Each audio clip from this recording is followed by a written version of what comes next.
ஹல்லேலூயா. கர்த்தர் நல்லவர், கர்த்தர் ரொம்ப நல்லவர். இதுவரையிலும் ஆண்டவர் நமக்கு ரொம்ப நல்லவராகவே இருந்திருக்கிறார். இனிமேலும் அவர் நமக்கு நல்லவராகவே கர்த்தர் இருப்பாராக. ஆமென். வேதத்திலே வேதம் சொல்கிறது, மனிதர்களுக்கு அவர்களுக்கு சாத்தியமாய் தோன்றுகிற நிறைய வழிகள் இருந்தாலும் அந்த வழிகளுடைய முடிவு நல்ல வழிகளாக இருக்காது.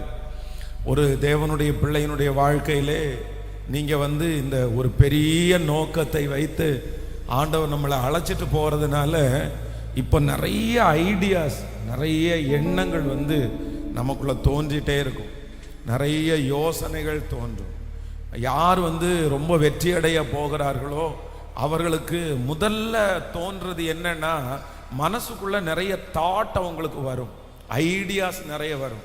இந்த மாதிரி பண்ணலாமா, இந்த மாதிரி பண்ணலாமா, இந்த விஷயத்தை செய்யலாமா, இதை இப்படி நம்ம அடுத்த இதுக்கு கொண்டு போனால் எப்படி இருக்கும், நம்ம இந்த பிஸ்னஸை இப்படி பண்ண முடியுமா, அந்த மாதிரி நிறைய ஐடியாஸ் சிலருடைய மனதில் தோன்றும். அந்த மாதிரி ஆவிக்குரிய வாழ்க்கையிலும் அப்படிதான். அந்த ஐடியாஸ், அந்த எண்ணங்கள் நிறைய எழும்பும். அந்த எண்ணங்கள் நமக்குள்ள எழும்புது அப்படின்னு சொன்னாலே வேதம் சொல்லுது, ஆண்டவர் தான் நமக்குள்ள அந்த எண்ணங்களை உருவாக்குகிறவர். வேதம் சொல்லுகிறது, விருப்பத்தையும் வாஞ்சையையும் நமக்குள்ள வைக்கிறவர் யார் அப்படின்னா ஆவியானவரால தான் அந்த வாஞ்சை வருகிறது.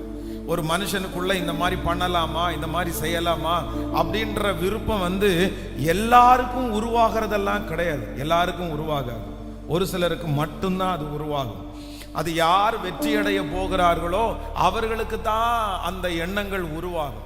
சாதாரணமான யாருக்குமே உருவாகாது. ஒரு விசை ஒரு ஒரு ஒரு 15 ஆண்டுகளுக்கு முன்னாடி இருக்கும், டவுன் ஹாலில் போகும்போது ஒரு ரோட்டு ஓரத்தில் இந்த வீடுகளிலிருந்து எடுக்கப்பட்ட நிறைய சின்ன சின்ன ஸ்பீக்கரை வச்சு ரோட்டில் வச்சு வித்துட்டே இருந்தாங்க. அப்போ நான் அந்த வழியாக பைக்கில் கிராஸ் ஆகுறேன். அப்போ எல்லாரும் நிறைய பேர் அந்த ரோட்டில் நடந்து போகிறாங்க. ஆனால் நான் திரும்பி பார்க்கும்போது எங்களுக்கு நமக்கு ஒரு ஸ்பீக்கர் தேவைப்படுது. ஆனால் அது ஒரு நல்ல ஸ்பீக்கராக எல்லாருக்கும் அது நமக்கு பேசுறதுக்கு வேணும். ஆனால் எனக்கு என்னமோ அதில் போய் பார்த்த உடனே சரி இந்த ஸ்பீக்கர் நம்ம வேணால் டெஸ்ட் பண்ணி பார்க்கலாம் அப்படின்னு உடனே அது ரொம்ப அழுக்கடைஞ்சு பல வருடங்களுக்கு முன்பாக அது வாங்கினது மாதிரி தான் தெரியுது. ஆனால் அதை பார்த்த உடனே எனக்குள்ள ஒரு ஐடியா வந்துருச்சு. சரி ஓகே, இதை எங்கே வைக்கலாம், எங்கே வச்சா இது செட் ஆகும் அப்படின்னு சொல்லி ரொம்ப குறைவான விலைக்கு அதை கொண்டு கிளீனெக்ஸ் அப்படின்ற ஒரு க்ளீன் பண்ணுற ஒன்று இருக்குது. கிளீனெக்ஸ்ன்ற ஒரு ஒயிட் கலரில் இருக்கும். அதையும் ஒரு பாட்டில் வாங்கி உட்காந்து ஒரு மணி நேரம் நல்லா தொடச்சி எடுத்தா அப்படியே அந்த ஸ்பீக்கர் ரொம்ப புதுசு மாதிரி அப்படியே ஆயிடுச்சு. அப்போ அதை எடுத்து செட் பண்ணி அதில் நிறைய வாரம் அந்த பிரசங்கம் பாடல்கள் எல்லாம் அதில் போட்டு அந்த மாதிரி ரொம்ப ஆசீர்வாதமாக இருந்துச்சு. அது ரொம்ப நன்மையாக இருந்துச்சு. அப்போ நிறைய பேர் அது கேட்குறவங்க இது எங்கேருந்து வாங்கினாங்க, இது வாங்கினீங்க, ரொம்ப பழையாமையான பொருளாச்சே, பட் இவ்வளோ புதுசாக இது இருக்குதே அப்படின்னு எல்லாம் சொன்னாங்க. இது ஏன் அப்படி சொல்கிறேன் அப்படின்னு சொன்னால், ஒரு காரியத்தை குறித்து நமக்கு நிறைய ஐடியாஸ் நமக்குள்ள தோணுது அப்படின்னு சொன்னாலே ஆண்டவர் உங்கள் மேலே ஏதோ ஒரு தரிசனத்தை ஆண்டவர் வைத்திருக்கிறார் அப்படின்னு அர்த்தம். உங்கள் வேலையை குறித்து ஒரு ஐடியாஸ் உங்களுக்கு தோணிட்டே இருக்குதா, உங்களுடைய எதிர்காலத்தை குறித்து ஒரு ஐடியாஸ் உங்களுக்கு தோணிட்டே இருக்குதா, உங்கள் பிஸ்னஸை குறித்து ஒரு புதிய புதிய தாட்டு உங்களுடைய இருதயத்தில் வருகிறதா, அதை ஆண்டவருடைய பிள்ளைகள் ஒரு நாள் என்ன பண்ணிடக்கூடாதுன்னா அதை தட்டி கழிச்சக்கூடாது. ஏனோ எனக்கு வருது அப்படின்னு நினைக்கக்கூடாது. நம்ம உடனே என்ன நினைக்கணும் அப்படின்னு சொன்னால், ஆண்டவரே இந்த விருப்பத்தையும் இந்த வாஞ்சையும் எனக்குள்ள ஆண்டவர் வைச்சார் அப்படின்னு சொன்னால் உடனே நமக்கு அதற்காக நம்ம முயற்சி எடுக்கணும். அப்படின்னா அதை ஏதோ ஒரு நோட்டில் நம்ம எழுதணும். இல்லைன்னா அதை என்னென்ன ஆண்டவர் தாட்டு கொடுக்குறாரோ எல்லாத்தையும் நம்ம அதை கலெக்ட் பண்ணி அந்த ஐடியாஸ் எல்லாத்தையும் உடனே நம்ம இம்ப்ளிமெண்ட் பண்ணிட முடியாது. ஒரு ஐடியாஸ் வருதுன்னு உடனே அந்த ஐடியாவுக்காக உடனே பணத்தை நம்ம செலவு பண்ண முடியாது. அதை என்ன பண்ணணும் அப்படின்னு சொன்னால், ஆண்டவருடைய சமூகத்தில் கொண்டு போய் அவரிடத்துல வைத்து கேட்டு, ஆண்டவரே இந்த மாதிரி ஒரு எண்ணம் எனக்குள்ள தோணுது, இது சரியானதா இருக்குமா, இதை நீங்கள் எப்படி நீங்கள் நடத்துறீங்க அப்படின்றத நீங்கள் கர்த்தர் சமூகத்தில் கொண்டு போயிட்டீங்கன்னாலே நான் நம்புகிறேன் அந்த காரியம், அந்த தரிசனம் உங்களுடையதாய் இருக்குமானால் கண்டிப்பாக அதை நிறைவேற்றுவதற்கு ஆண்டவர் வல்லவராய் இருக்கிறார். பாருங்க, யோசேப்பு வந்து ஒரு சொப்பனத்தை பார்த்து தன்னுடைய சகோதரிடத்திலையும் தன்னுடைய தகப்பனாரிடத்திலையும் அவர் சொல்றாரு. சொன்ன உடனே எல்லாருமே மனசுல வஞ்சகமா வச்சிருந்தாங்க. ஆனா வேதம் சொல்லுது, அவனுடைய தகப்பனார் வந்து அவன் சொன்ன அந்த சொப்பனத்தை வந்து மனதிலே வைத்திருந்தார் அப்படின்னு சொல்லும். அப்படின்னா அவருக்கு வந்து அந்த சொப்பனத்தை வந்து தட்டி கழிக்க முடியல. அந்த சொப்பனத்தை என்னமோ நீ பார்த்து கனவு காண்ற அப்படின்றத கொண்டு வர முடியல. தன்னுடைய பிள்ளை கண்ட கனவுல ஏதோ ஒன்று இருக்கு, அவங்ககிட்ட ஏதோ ஒன்று ஆண்டவர் செல்ல விரும்புகிறாரு அப்படின்றத வந்து அவனுடைய தகப்பனார அறிந்து வைத்திருந்தார். நீங்கள் வேதத்தில் வந்து தீர்க்கதரிசியாகிய ஏலி வந்து ஆசனத்தில் உட்கார்ந்துருக்கிறாரு. சாமுவேலை வந்து ஏசப்பா ஆண்டவர் கூப்பிடுறாரு, சாமுவேலேன்னு கூப்பிடுறாரு. இவர் போய் ஏலிட்ட கேட்கிறாரு, நீ என்னை கூப்பிட்டீரா அப்படின்னு கேட்கிறாரு. மூன்றாவது விசை பேசும்போது ஏலி என்ன சொல்றாருன்னா, பிள்ளையாண்டானிடத்துல ஏதோ ஒன்னு ஆண்டவர் என்ன பண்றாரு, பேசுறதுக்காக நினைக்கிறார். ஆனா தன்னிடத்துல ஆண்டவர் பேச நினைக்கிறார் என்கிறது யாருக்கு தெரியல? சாமுவேலுக்கு தெரியல. சாமுவேல் வந்து என்னமோ வந்து தீர்க்கதரிசி நம்மளை கூப்பிடுறாரு அப்படின்னு தான் நினைச்சாரு. அதனால ஆண்டவருடைய பிள்ளைகளே, நம்முடைய மனதுக்குள்ளே எழும்புகிற சில யோசனைகள், சில திட்டங்களை நான் நம்புறேன், இந்த 100 days ஜபத்தில் கலந்து கொள்கிற நிறைய பேருக்கு ஆண்டவர் நிறைய தரிசனங்களை, நிறைய திட்டங்களை உங்க மனசுல ஆண்டவர் தருவார். நீங்க அந்த திட்டத்தை வந்து என்ன பண்ணிடக்கூடாது அப்படின்னா, ஒரு நாள் அந்த திட்டத்தை வந்து நீங்க வந்து சும்மா சாதாரணமா விட்டுறாதீங்க. அந்த ஆண்டவர் வந்து இந்த மாதிரி ஒன்று, இந்த மாதிரி பண்ணினா எப்படி இருக்கும், இந்த மாதிரி ஒன்று ஆரம்பிச்சா எப்படி இருக்கும் அப்படின்னா ஆண்டவர் சொல்றாரா, ஒரு டைரி எடுத்து நீங்க எழுதி அதற்காக நீங்க கர்த்தர் சமூகத்தில் நீங்க ப்ரிப்பரேஷன் ஆகுங்க. கண்டிப்பாக ஆண்டவர் உங்களை ஆசீர்வதிக்காம இருக்கவே மாட்டார். எனக்கு தெரியும், நம்முடைய திருச்சபையில வந்து அதிகாலை, இந்த கொரோனாவுக்கு முன்னாடி பார்த்தீங்கன்னா டெய்லி அதிகாலையில் ஒரு ஜபம் நடக்கும். இது உயிர் உள்ள ஒரு சாட்சி. இந்த அதிகாலை ஜபத்தில் பார்த்தீங்க அப்படின்னு சொன்னால், இந்த கவுட்டுச்சாலை இந்த பக்கத்தில் இருந்து பார்த்தீங்கன்னா ஒரு ஃபேமிலி வந்து அவங்க அப்பா அம்மா 2 பசங்க, வாலிப பசங்க வந்து ரெகுலராக வந்து அந்த அதிகாலை ஜபத்திற்கு வருவாங்க. அப்போது ஜபத்திற்கு வரும்போது நான் ஒரு நாள் என்ன சொல்கிறேன் அப்படின்னு சொன்னால், ஆண்டவர் கொடுக்குற இந்த மாதிரி தரிசனத்தை நீங்கள் என்ன பண்ணுங்கன்னா, அதை வந்து ஒரு பிரிண்ட் அவுட் எடுத்து அதை வந்து டெய்லி நீங்க பார்க்கறது மாதிரி ஒரு இடத்துல வந்து நீங்க ஒட்டி வைங்க. அதற்கு கீழே வந்து தேவனே இதை எனக்கு தாரும் அப்படின்ற ஒரு வாக்கியத்தை எழுதுங்கன்னு நான் ஒரு நாள் பிரசங்கம் பண்றேன். அப்போ பிரசங்கம் பண்ணி முடிச்ச உடனே அந்த பையன் அடுத்த நாள் காலையில பாத்தீங்கன்னா ஒரு A4 ஷீட்ல வந்து ஒரு பிரிண்ட் அவுட் எடுத்துட்டு வந்தான். அதுல வந்து ஃபர்ஸ்ட் வந்து ஒரு வீடு, அதுக்கப்புறம் ஒரு கார், அதுக்கப்புறம் கீழே பார்த்தீங்கன்னா ஒரு கீபோர்டு. இது மூணையும், இது நடந்த சம்பவம், இது ரொம்ப ஆச்சரியமான சம்பவம். அப்படின்னா ஒரு வீடு, ஒரு காரு, ஒரு கீபோர்டு, இந்த 3 படத்தையும் போட்டுட்டு கீழே வந்து தேவனே எனக்கு தாரும் அப்படின்னு சொல்லி ஒரு A4 பிரிண்ட் எடுத்து என்கிட்ட கொண்டு வந்து கொடுத்துட்டு அவன் என்ன சொல்றான்னா, பாஸ்டர் நேற்றைக்கு நீங்க சொன்னீங்கல்ல, உங்க மனசுக்குள்ள எழும்புகிற தரிசனத்தை வந்து ஒரு போட்டோவா இது பண்ணி நீங்க உங்களுக்கு தெரிகிற இடத்துல வைங்க அப்படின்னு சொன்னீங்கல்ல, நான் ஃபர்ஸ்ட் உங்கள்கிட்ட கொண்டு வந்து ஜெபம் பண்ணிட்டு அதுக்கப்புறம் கதவுல நான் ஒட்ட போறேன்னு சொல்லி நானும் உடனே என்ன பண்ணேன்னா, அந்த A4 ஷீட் அந்த பிரிண்ட் அவுட்டுக்கு மேல கையை வச்சு, ஆண்டவரே இந்த வாலிப தம்பி வந்து இவ்வளவு விசுவாசமா இருக்கிறாரு, உங்களை நம்புறாரு, இந்த விசுவாசத்தை கனப்படுத்துங்க அப்படின்னு ஜெபம் பண்ணி அனுப்பி அந்த பையன் அதுக்கப்புறம் அவங்களுடைய வீட்டில் ஒரு நாள் விசிட்டிங் போகும்போது பார்த்தா, உங்களுக்கு நீங்க சொன்னீங்கல்ல அப்படின்னு சொல்லிட்டு கதவை திறந்து காமிச்சா அந்த A4 ஷீட்டா பார்க்கறது மாதிரி ஒட்டி வச்சிருக்கிறாங்க. டெய்லி அதற்காக ஜெபம் பண்றாங்க. ஃபர்ஸ்ட் நம்பர் 1, முதலாவதாக ஆண்டவர் என்ன பண்ணாருன்னு சொன்னா ஒரு கீபோர்டு. அது எப்படி கிடைச்சிச்சு அப்படின்னு சொன்னா, அவருடைய அந்த பையன் போற அந்த காலையில ஜெபத்துக்கு வருவாங்க, இன்னொரு சர்ச்சுக்கு போறாங்க. அவங்க சர்ச்சுக்கு போற ஒரு பையன் வந்து ஒரு புது கீபோர்டை வாங்கி 9 மாதமா 2 நாள் தான் வாசிச்சிருக்கிறான். அதுக்கப்புறம் அவன் வாசிக்கவே இல்லை. திடீரென்று என்ன அப்படின்னு சொன்னா, அவனுக்கு வந்து வெளிநாட்டுல வேலை கிடைச்சிருச்சு. அப்போ வெளிநாட்டுல வேலை கிடைக்கும் போது இந்த கீபோர்டை வந்து வித்துடலாம், யாருக்காவது கொடுத்துடலான்னு முடிவு பண்ணி இவனுக்கு ஒரு நியூஸ் சொல்றான், இந்த மாதிரி ஒரு கீபோர்டு இருக்குப்பா, அதை வந்து நான் ஊருக்கு போறது முன்னாடி வித்துட்டு போலான்னு நினைக்கிறேன் அப்படின்னு சொன்ன உடனே இவர் கேட்டிருக்காரு, எவ்வளவு ரூபாய்க்கு தருவீங்கன்னு. ஒரு மிகப்பெரிய ஆச்சரியம் என்ன அப்படின்னு சொன்னா, 1.25 லட்சம் ரூபாவுடைய அந்த கீபோர்டை வெறும் 25,000 ரூபாவுக்கு புது கீபோர்டு, 2 நாள் வாசித்த கீபோர்டை அப்படியே அந்த பையனுக்கு கொடுத்துட்டாங்க. வந்தா பாத்துங்கன்னா ஒரு 6 மாசத்துல கீபோர்டை தூக்கிட்டு வர்றான். என்னன்னு கேட்டா, பாஸ்டர் தரிசனத்துல ஒட்டணும்ல, அதை ஒன்ன டிக் பண்ற அளவுக்கு கர்த்தர் நினைச்சிட்டாரு அப்படின்னு சொல்லி ஒரு மிகப்பெரிய ஆச்சரியம். எனக்கு ரொம்ப பிரமிப்பா இருந்துச்சு. மனசார அந்த பிள்ளைக்காக ஜெபம் பண்ணி, ஆண்டவரே நீர் இதை நிறைவேற்றினதற்காக உமக்கு நன்றி அப்படின்னு சொல்லி அனுப்பி விட்டாச்சு. அதற்கு பிறகு இவங்க 2 பேருமே அப்ப சரியான வேலை இல்லாம இருந்தாங்க. அது கரெக்டா பாத்தீங்கன்னா சின்ன பையனுக்கும் வேலை கிடைச்சிருச்சு, பெரியவனுக்கும் வேலை கிடைச்சிருச்சு. இவங்க 2 பேரும் சேர்ந்து ஒரு சின்ன லோன் கூட எக்ஸ்ட்ரா போட்டு அடுத்து ஒரு காரை எடுத்துட்டு வந்தாங்க. அந்த காருக்கும் நானே ஜெபம் பண்ணேன். ஐயோ, மறக்கவே முடியாத சாட்சி. 3வது அவங்க பெரிய ப்ராஜெக்ட், ஒரு வீடு.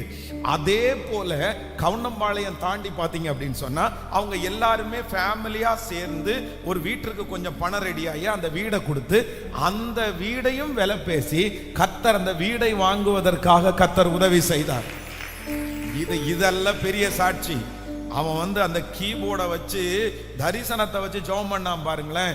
இன்னைக்கு ஒரு மிகப்பெரிய மியூசிக் ஷாப்புக்கு அவன் ஓனரா இருக்கிறான். மியூசிக் ஷாப்புக்கு அவனுடைய கடையிலே இருக்கிற மியூசிக் பொருள் மட்டும் பாத்தீங்கன்னா கிட்டத்தட்ட 50 லட்சம் ரூபாய்க்கு மேல பொருளை அவருடைய கடையில வச்சிருக்கான். ஐயோ, ஆண்டவர் நம்முடைய விசுவாசத்தை, நம்முடைய தரிசனத்தை கர்த்தர் கனம் பண்றார் அப்படின்னு சொல்லி அந்த குடும்பத்தை பார்த்து நான் கண்டுபிடிச்சேன்.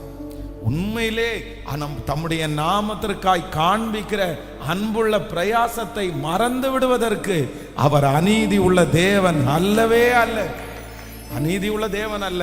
ஆனால் ஆண்டவருடைய பிள்ளைகளே, நீங்க தயவு செய்து உங்களுக்குள்ள ஆவியானவர் எழுப்புகிற, ஆவியானவர் உங்களுக்குள்ள வைக்கிற தரிசனத்தை நீங்க தட்டி விடாதீங்க, தட்டி விடாதீங்க.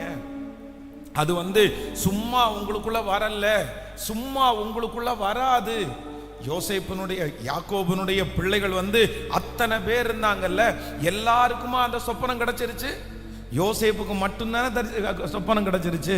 அப்ப நான் என்ன நம்புறேன்னா, யாரையும் ஆண்டவர் ரொம்ப நேசிக்கிறாரோ, யாரையும் ஆண்டவர் பயன்படுத்த போறாரோ அவர்களுக்கு தான் அந்த தரிசனம் வருமே தவிர வேற யாருக்கும் அந்த தரிசனம் கிடைக்காது. அப்போ நீங்க அந்த தரிசனத்தை, அந்த விருப்பத்தை, அந்த ஆசையை நீங்க ஒண்ணுமே கேர் எடுக்காம, அதுக்காக ஜெபம் பண்ணாம, அதுக்காக ப்ரிப்பரேஷன் பண்ணாம இருந்துட்டீங்கன்னா அந்த தரிசனம் உங்களுக்குள்ள வேலையே செய்யாது. அதற்கு பிறகு உங்களுக்கு அந்த மாதிரி தரிசனம் வரவும் வராது. உங்களுக்கு அதுக்கப்புறம் பாத்தீங்கன்னா அந்த மாதிரி ஆசைகள், விருப்பத்தை கர்த்தர் கொடுக்கவே மாட்டாரு. இன்னைக்கு ஆண்டவருடைய பிள்ளைகள் நிறைய பேரு இன்னைக்கு முன்னேறாமல் இருக்கிறதுக்கு காரணம் என்ன தெரியுமா? உயராம இருக்கிறதுக்கு காரணம் என்ன தெரியுமா? என்ன ஆசை, என்ன விருப்பங்களை ஆண்டவர் உள்ள வச்சாலும் அந்த விருப்பத்தை ஒரு பெரிய விஷயமாகவே எடுக்க மாட்டாங்க. இப்போ உங்களுக்கு பாருங்களேன், இன்னைக்கு இந்த பேசிட்டே இருக்கும்போது ஆண்டவர் உங்களுக்கு ஒரு விருப்பத்தை தர்றாருன்னு வச்சுக்கோங்களேன். இங்கே இருக்கிறவங்க, ஆன்லைனில் இருக்கிறவங்க, நீங்கள் இருக்கிற இடத்துலையே ரொம்ப காஸ்ட்லியான ஒரு இடத்துல ஆண்டவர் உங்களுக்கு ஒரு வீடு தர்றது மாதிரி ஒரு மனசுக்குள்ள ஒன்றை வைக்கிறாருன்னு வச்சுங்களேன். நீங்கள் என்ன செய்வீங்கன்னு நினைக்கிறீங்க? அப்படி ஒரு எண்ணத்தை நீங்கள் இன்னைக்கு கம்மியாக சம்பாதிக்கிறீங்கன்னு வச்சுங்க. ஆண்டவர் 1 கோடி ரூபாவுக்கு நான் ஒரு வீடை தருவேன் அப்படின்னு மனசுக்குள்ள எழும்புதுன்னு வச்சுங்களேன். நீங்கள் முதல்ல என்ன சொல்லி தெரியும்? எனக்கா, நானா, அதெல்லாம் சும்மா கதை அப்படின்னா முடவனெல்லாம் கொம்புத்தேனுக்கு ஆசைப்படக்கூடாது, நமக்கெல்லாம் அது தூரமானது, அதெல்லாம் நினைக்கவே கூடாது, அதெல்லாம் மனசுக்குள்ள வரவே கூடாது, போ ஏசு நாமத்தில் பொல்லாத சாத்தானே அப்படின்றது மாதிரி நம்ம நிறைய பேர் என்ன பண்ணுவோம்னா, அந்த மாதிரி ஒரு எண்ணம், அந்த மாதிரி ஒரு விருப்பம். நான் பொருளாசைக்கு நேரம் அவங்கள நடத்தல. நான் நீங்க பொருளாசையாய், பணத்தாசையாய் அப்படி போகணும்னு நினைக்கல. ஆவிக்குரிய வாழ்க்கையிலே அப்படிதான். மகளே, உங்க மனசுக்குள்ள எழும்புது. சரி, எத்தனையோ ஊழியக்காரர்கள் இப்படி முடவனை எழும்ப வச்சிருக்கிறாங்க, அப்படியே சப்பானியை நடக்க வச்சிருக்கிறாங்க. ஏன் ஆண்டவர் நாளைக்கு நம்ம போய் ஒரு ஜெபம் பண்ணும்போது ஒரு மனுஷனுக்கு அற்புதம் நடக்காதா அப்படின்ற ஒரு ஆசையை உங்களுக்கு கொடுத்தாருன்னு வச்சுக்கோங்களேன். நீங்க என்ன சொல்லுவீங்க? நிறைய பேர், அப்பா நமக்கு இந்த சட்டிப்பானை கழுவுறதே சரியா போயிடும், நம்ம போய் எங்கே போய் நம்ம போய் இந்த மாதிரி செய்கிறது, அதெல்லாம் செய்ய முடியாது. உடனே நம்ம என்ன பண்ணுறோம் அப்படின்னு சொன்னால், நமக்குள்ளே வருகிற விருப்பத்தையும் வாஞ்சையும் நம்ம நிறைய பேர் அதை அப்படியே மூழ்கடிச்சிடுறோம். அதுக்கு நம்ம நிறைய பேர் உயிர் கொடுக்கறதே இல்லை. அதுக்காக நம்ம நிறைய பேர் ஜெபம் பண்றதே இல்லை. அதுக்காக ஆண்டவரிடத்துல கேட்கிறதே இல்லை. ஆனால் நான் விசுவாசிக்கிறேன், இல்ல அது சாதாரணமா உங்களுக்கு வர்றது இல்லை. அது சாதாரணமா உங்களுக்கு வர்றதில்லை. இந்த 100 நாட்கள் ஜெபத்துல ஆண்டவர் உங்களுக்கு கொடுக்கிற விருப்பத்தை எல்லாம் தயவு செய்து நீங்க எழுதுங்க. அந்த விருப்பத்திற்காக நீங்க ஜெபம் பண்ணுங்க. அந்த விருப்பத்தை ஆண்டவருடைய சமூகத்துல கொண்டு போய் வைங்க. கண்டிப்பாக காற்றையும் காண மாட்டீர்கள், மழையையும் பார்க்க மாட்டீர்கள். ஆனாலும் சவுண்ட் இல்ல, உங்களுடைய பள்ளத்தாக்குகள் தண்ணீரால நிரப்பப்படும். ஆண்டவர் அதை செய்வதற்கு கர்த்தர் வல்லவரா இருக்கிறார். ஹல்லேலூயா. இனி இந்த தப்பை எப்பொழுதுமே நீங்க பண்ணாதீங்க. நீங்க ஆண்டவர் அதான் சொல்றாரு, வெளிப்படுத்தின விசேஷத்துல சொல்றாரு, நான் எல்லாத்தையும் சொல்றது எல்லாத்தையும் நீ என்ன பண்ணு, எழுது. அது எப்ப நடக்க போகுது, அது எப்ப நடக்க போறத ஆண்டவர் எழுத சொல்றாரு. சொல்லுங்க, யோவானுடைய காலத்துல அல்ல, அவர் மரித்து போய் இன்றும் இந்த ஆண்டவராய் இயேசு கிறிஸ்து 2000 ஆண்டுகள் ஆயிடுச்சு. இன்னைக்கும் அந்த வாக்கு தத்தத்துக்கு நேராய் நம்ம அந்த வார்த்தைக்கு நேராய் கடந்து போயிருக்கிறோமே தவிர, வெளிப்படுத்தின விசேஷத்திலே எழுதப்பட்டதெல்லாம் ஒன்னொன்னா நடந்துட்டே இருக்குது. அந்த தீர்க்க தரிசனமான வார்த்தைகள் நடந்துட்டே இருக்குது. ஆனா அன்னைக்கு தானியேல் அதை எழுதும் போது, இல்லைன்னா யோவான் எழுதும் போது ஒண்ணுமே இல்லை. அவங்களுக்கு ஃப்ளைட்னா என்னன்னு தெரியாது. ஆனா ஆண்டவர் எழுத சொல்றாரு, எழுதுறாங்க. எவ்வளவு அழகா எழுதி வச்சிருக்காரு. உலகத்திலே இன்றைக்கு இருக்கிற எல்லா கண்டுபிடிப்புகளும் மோஸ்ட்லி வெளிப்படுத்தின விசேஷத்துல சிப்பு வரும். எல்லாருடைய நெற்றியிலையும் மணிக்கட்டுகளிலையும் இப்படி போடுவாங்க. அவங்கள எல்லாருமே கண்காணிப்பாங்க அப்படின்னு யோவானுக்கு ஆண்டவர் ஒரு வெளிப்பாடு கொடுத்து எழுது அப்படின்னு சொல்றாரு. அன்னைக்கு யோவானிடத்துல போய் கேட்டா, அப்படின்னா என்னப்பா அப்படின்னு கேட்டா, அவருக்கு ஏதாவது தெரியுமா சொல்லுங்க? அவருக்கு ஒண்ணுமே தெரியாது. ஆனா அந்த மனுஷனுக்கு ஆண்டவர் கொடுத்திருக்கிற வெளிப்பாட இன்றைக்கு கர்த்தர் நிறைவேற்றுகிறதற்கு வல்லவரா இருந்தாரா? நம்முடைய கண்களால் அதை பார்க்கிறோமா? அந்த காரியம் நமக்கு முன்னாடி நடந்திருக்குதா? அப்ப நான் நம்புறேன், இன்றைக்கு உங்களுக்கு கொடுக்கிற வாஞ்சை விருப்பங்களை நான் நம்புறேன். நீங்க முத்திரை போடுங்க, நீங்க எழுதி வைங்க. அதை நிறைவேற்றுவதற்கு கர்த்தர் வல்லவராய் இருக்கிறார். எல்லாரும் ஒரு ஜெபம் பண்ண போறோம். என்ன ஜெபம் பண்ண போறோம்னா, இந்த பலிபீடத்துல நான் எல்லாருக்காக ஜெபிக்கிறேன். உங்களுக்கு ஆண்டவர் நிறைய விருப்பத்தையும் வாஞ்சையும் ஆண்டவர் வைக்கணும். உங்களுக்குள்ள ஒரு பெரிய தரிசனத்தை ஆண்டவர் வைக்கணும். ஆமென் சொல்லுங்க பார்க்கலாம். ஹல்லேலூயா. ஜெபிக்க போறோம், எல்லாரும் ஜெபிக்கணும். வயசான அம்மாங்க முதற்கொண்டு ஜெபிக்கணும். நிறைய வயசானவங்க அப்படியே இந்த பிரசங்கம் எங்களுக்கா இல்லையா, இது பாஸ்டர் சின்ன பசங்களுக்கு பேசுறாரு, அவங்களுக்கு ஒரு ஜெபம் பண்ணும் அப்படின்னு நினைக்க கூடாது. திருநெல்வேலியில நிறைய பேரு லைனா ஜெபம் பண்ணிட்டு இருந்தாங்களாம். பாஸ்டர் ரத்னம் பாலையா எல்லாருக்காகவும் ஜெபம் பண்ணிட்டு இருந்தாராம்.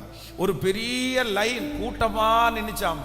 அப்போ அந்த கூட்டத்திலேயே ஒரு வயசான ஒரு அம்மா, ரொம்ப வயசு அப்படின்னா மரணம் அடைய போகிற வயசு மாதிரி, 90 வயசுக்கு மேல ஒரு அம்மா அந்த லைன்ல ஜெபம் பண்ண நின்னாங்களாம்.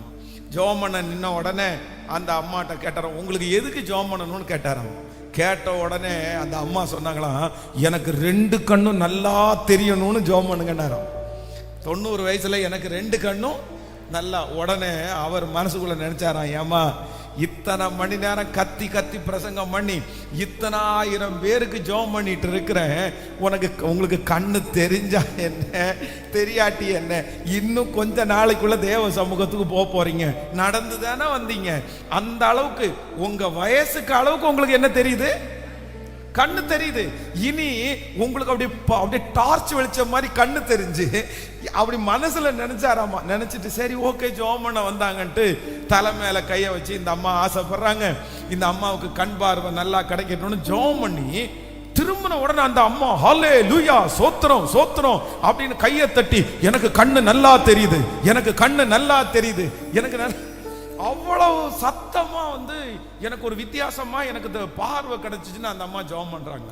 அப்போ 90 வயசான ஒரு அம்மா, அவங்களுக்கு எனக்கு கண்ணு தெளிவா தெரியணும்னு ஜெபம் பண்ற அந்த ஜெபத்தை கேட்டு அவங்களுடைய வாஞ்சையை நிறைவேற்றுவார்னா, உங்க வாஞ்சையும் விருப்பத்தையும் ஆண்டவர் நிறைவேற்றாம இருப்பாரா?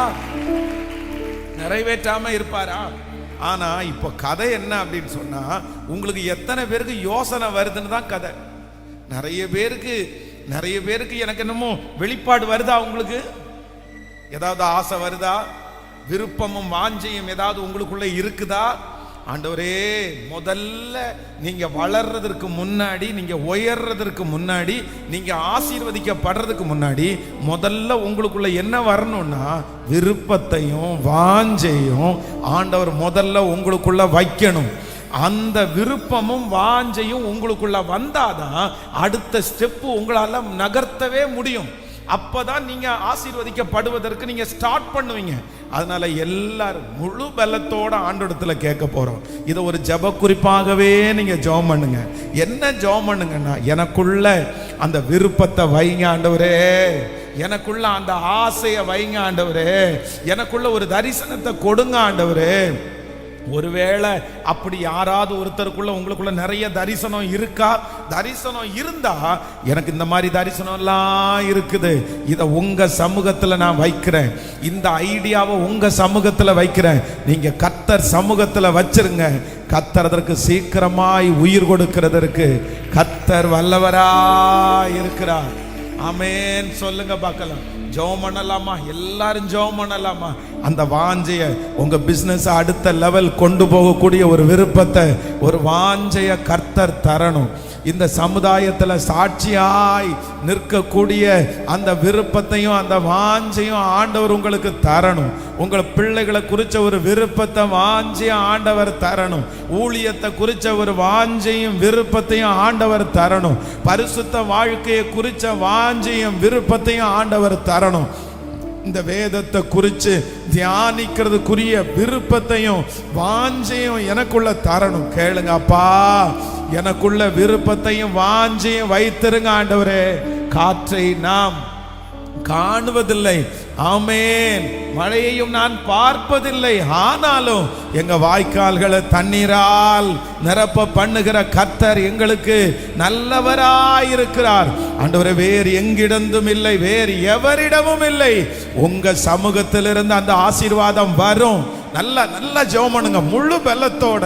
அப்பா, அந்த விருப்பத்தையும் வாஞ்சையும் எனக்குள்ள வைங்க ஆண்டவரே.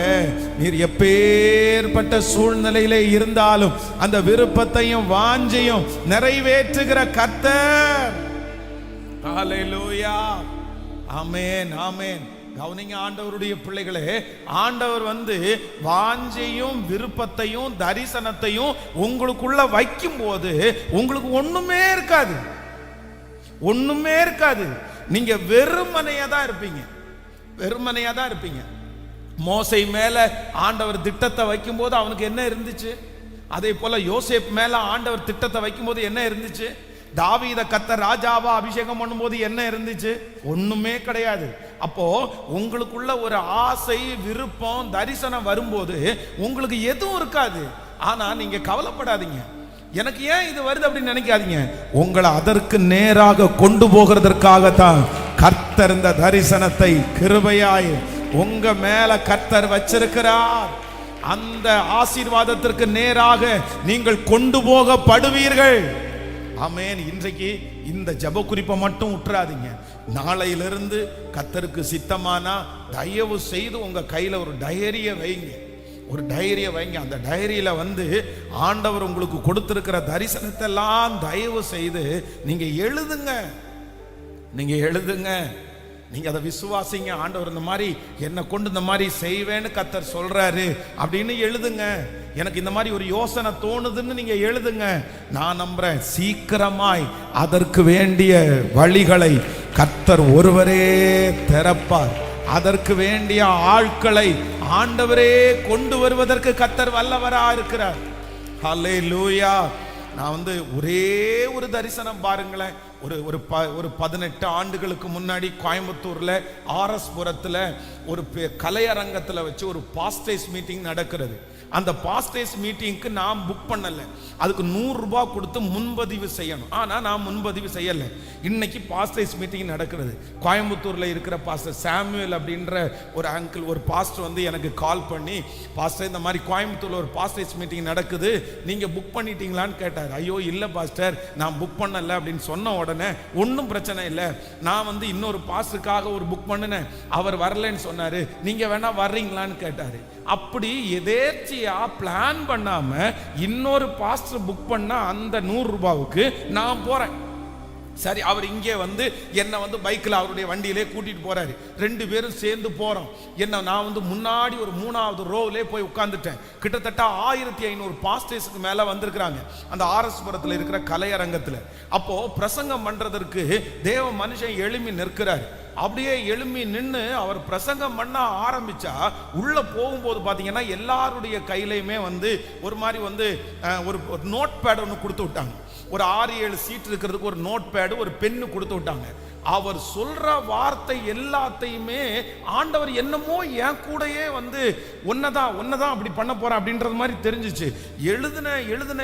எழுதுன அந்த ஃபர்ஸ்ட் செக்ஷன் முடியும் போது எனக்கு கொடுத்துருக்கிற நோட்டு ஃபுல் ஆயிடுச்சு. என்னுடைய பக்கத்தில் இருக்கிற நிறைய பேரை பார்த்தேன், அவங்க ஒரு பேஜ் கூட முடியல. நான் வந்து ஃப்ரண்ட் அண்ட் பேக் 10 பேஜை முடிச்சிட்டேன். 10 பேஜ் முடிச்சுட்டு மத்தியானம் சாப்பிட்றதுக்காக போகும்போது 1 hour டைம் கொடுத்தாங்க. 1/2 மணி நேரத்தில் சாப்பிட்டு முடிச்சிட்டேன். 1/2 மணி நேரத்தில் சாப்பிட்டு முடிச்சுட்டு எந்தெந்த இடத்துல அவர் ஸ்பீடா சொன்னாரோ அந்த இடத்துல எல்லாம் விட்டு போனது எல்லாத்தையும் ஃபில் பண்ணி அவங்கள்ட்ட ரிக்வெஸ்ட் பண்ணி இன்னொரு பேட் கூட எனக்கு கொடுங்க, எனக்கு முடிஞ்சிருச்சுன்னு சொல்லி அடுத்த ஒரு நோட் பேட் வாங்கி அடுத்த செக்ஷன் ஃபுல்லா எழுதினேன். அப்படியே முடிச்சிட்டு அந்த ஃபீலோடே வந்து ரூம்ல உட்கார்ந்து அந்த மொத்த செய்தியையும் 40 ஜெப குறிப்பா மாத்தினேன். 40 ஜெப குறிப்பா மாத்தினேன்.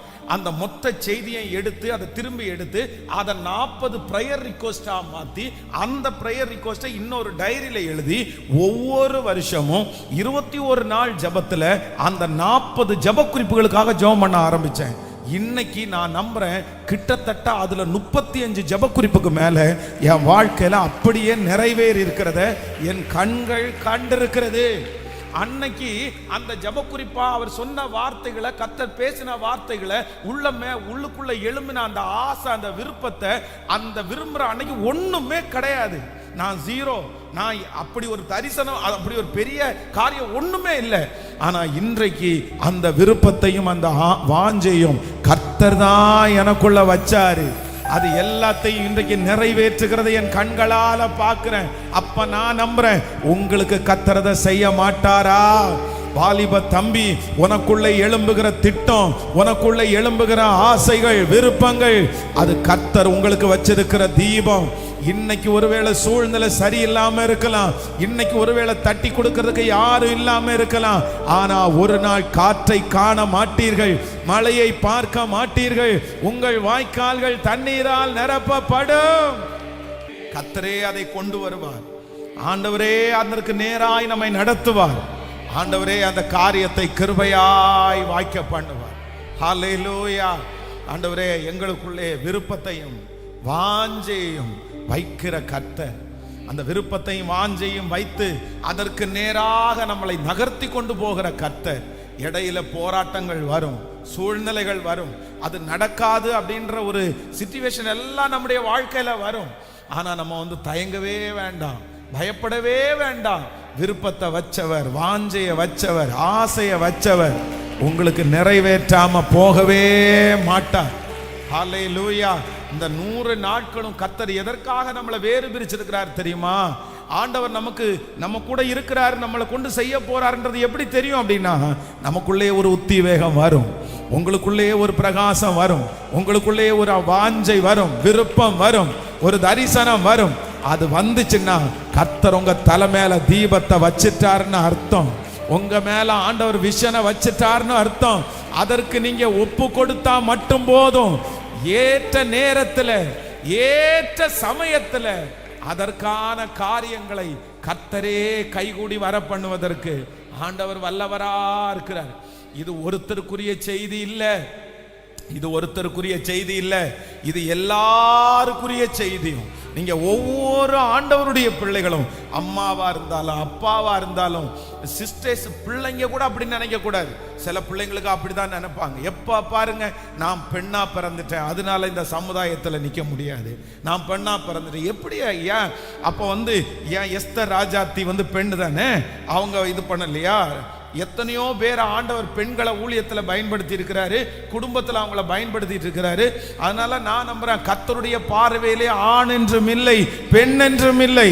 உங்களுக்கு வாஞ்சை இருந்துச்சுன்னா கர்த்தர் அதை நிறைவேற்றுவதற்கு கர்த்தர் வல்லவரா இருக்கிறார். ஹல்லேலூயா! கைகளை அசைத்து ஒரு ஹல்லேலூயா, ஆமென். அதனால தயவு செய்து அன்பாய் கேட்கிறேன், நீங்க எழுதுங்க, நீங்க எழுதுங்க. கர்த்தர் கொடுத்திருக்கிற தரிசனத்தை எல்லாம் எழுதுங்க, நிறைய பக்கம் பக்கமா எழுதுங்க. ஆண்டவர் உங்களுக்கு கிருபை செய்ய வல்லவரா இருக்கிறார். ஆமென். எனக்கு வீட்டில் நிறைய டைரி, நிறைய எழுதுனது நான் எழுதுனது, கையில எழுதுனது நிறைய இருக்குது. அப்போ நான் எழுத்து கொஞ்சம் பெருசு பெருசா எழுதுவேன், சின்னதா எழுதுக்கு தெரியாது, பெருசு பெருசா எழுதுவேன். அப்போ ஒரு நாள் என்னுடைய மகன்கிட்ட போய் இந்த டைரியை எடுத்துட்டு வா அப்படின்னு சொன்ன உடனே அவன் இன்னொரு டைரி எடுத்துட்டு வந்தான். இது இல்லை இன்னொன்று அப்படின்னேன். இன்னொன்று எடுத்துட்டேன், அது இல்லைப்பா இன்னொன்று அப்படின்னா, இத்தனைய வச்சிருக்கிறீங்க எப்படி தான் எடுத்துட்டு வர்றது அப்படின்னு. உடனே பாஸ்டர் அம்மா ஒரு தமாசுக்கா ஒன்று சொன்னாங்க. என்ன சொன்னாங்கன்னா, ஆமாம் எப்பா உங்கள் அப்பா வயசாவார், வயசாகும் போது உங்கள் அப்பா எழுதின டைரியெல்லாம் எடுத்துட்டு வாங்கன்னு சொன்னால் ஒரு லாரியை பிடிச்சி தான்ப்பா நீ கொண்டு வரணும் அப்படின்னு ஒரு ஜோவியெல்லாம். ஏன் அப்படின்னு சொன்னா, அந்த அளவிற்கு என்ன பண்ணும் அப்படின்னு சொன்னா, கர்த்தர் கொடுக்கிறது, கர்த்தர் சொல்லுகிறது, ஆண்டவரை கொடுக்கிற வாஞ்ச விருப்பம் எல்லாத்தையும் என்ன பண்றதுன்னா அப்படியே எழுதுறது. இப்பதான் உங்களுக்கு நிறைய வசதிகள் வந்திருக்குதுல்ல, மொபைல் இருக்குது, ரெக்கார்ட் போட்டு வச்சிருக்கலாம், இந்த மாதிரி நிறைய இருக்குல்ல, எத்தனையோ வசதிகள். கர்த்தர் கொடுத்திருக்கிற இந்த பொருட்களை எல்லாம் நீங்க நல்ல விதமா பயன்படுத்துங்க, நல்ல விதமா பயன்படுத்துங்க. அதனால வாய்ஸ் ரெக்கார்ட் போடுங்க, அதுல நோட் பண்ணுங்க. அதெல்லாம் ஒரு காலத்துல உங்களுக்கு ரொம்ப ஆசீர்வாதமாய் அமையும். ஹல்லேலூயா, ஆமென். என்னுடைய எல்லா தரிசனத்திற்கும் உயிர் கொடுக்கிற ஒரு தேவனை நான் ஆராதிக்கிறேன். என்னுடைய விருப்பத்தையும் வாஞ்சையும் நிறைவேற்றுகிற தேவனை நான் ஆராதிக்கிறேன். இல்லாதவைகளை இருக்கிறது போல் அழைக்கிற தேவனை நான் ஆராதிக்கிறேன். என்னுடைய தீர்மானம், திட்டங்கள் எல்லாவற்றையும் ஒரு நாள் கிருபையாய் அவர் நிறைவேற்றுவார். ஹல்லேலூயா. நான் அல்ல இயேசுவே என்னில் வாழ்கின்றார், இனி நான் அல்ல இயேசுவே என்னில் வாழ்கின்றார், நான் அல்ல இயேசுவே என்னில் வாழ்கின்றார்,